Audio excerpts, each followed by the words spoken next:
ఇవాళ కాంగ్రెస్ పార్టీ 60 ఏళ్ల పోరాటం, వందలాది మంది ప్రాణ త్యాగాలు, ఆత్మ బలిదానాలు జరుగుతుంటే చూసి తల్లడిల్లి ఒక పక్కన బలరాం నాయక్, సురేష్ శెట్కర్, పొన్నం ప్రభాకర్, మధు యాస్కి ఇలాంటి ఎంపీలందరూ కలిసి సోనియా గాంధీ గారి దగ్గరికి వెళ్ళి కాళ్ళకు దండం పెట్టి, అమ్మా మా పిల్లలు చచ్చిపోతుండ్రు, మేం గ్రామాలకు పోలేము, మా కడుపు కోత మీరు అర్థం చేసుకోండి అంటే ఒక కన్న తల్లిగా కుటుంబ సభ్యులను కోల్పోతే దుఃఖం తెలిసిన దేవతగా తల్లిగా ఇవాళ తెలంగాణ రాష్ట్రాన్ని సోనియా గాంధీ గారు ఇచ్చింది.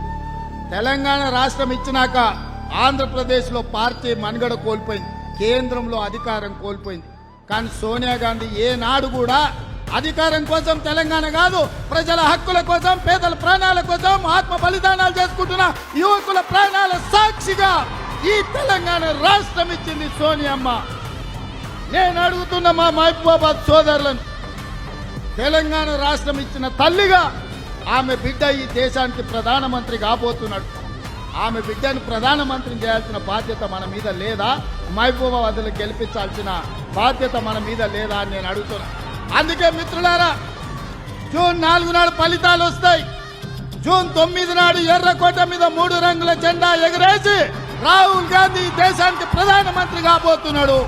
సోనియమ్మ తెలంగాణ ఇచ్చిన తల్లి, రేపు ఆమె బిడ్డ ఈ దేశానికి ప్రధానమంత్రి కాబోతున్నాడు. కన్యాకుమారి నుంచి కశ్మీర్ వరకు 150 రోజులు 4000 కిలోమీటర్లు మండు టెండల్లో, మంచు కొండల్లో దళితుల కోసం, గిరిజనుల కోసం, ఆదివాసుల కోసం, మైనార్టీల కోసం, మహిళల కోసం అకుంఠిత దీక్షతో పాదయాత్ర చేసి ప్రాణాలకు తెగించి పోరాడిండు మన రాహుల్ గాంధీ. మణిపూర్ మండిపోతుంటే మణిపూర్ నుంచి ముంబై వరకు 6700 కిలోమీటర్లు సుదీర్ఘమైన ప్రయాణం చేసి ప్రజల మధ్యలోకి వచ్చిండు. ఇంతకంటే ప్రజల కోసం కొట్లాడే నాయకుడు ఈ దేశంలో ఉన్నాడా?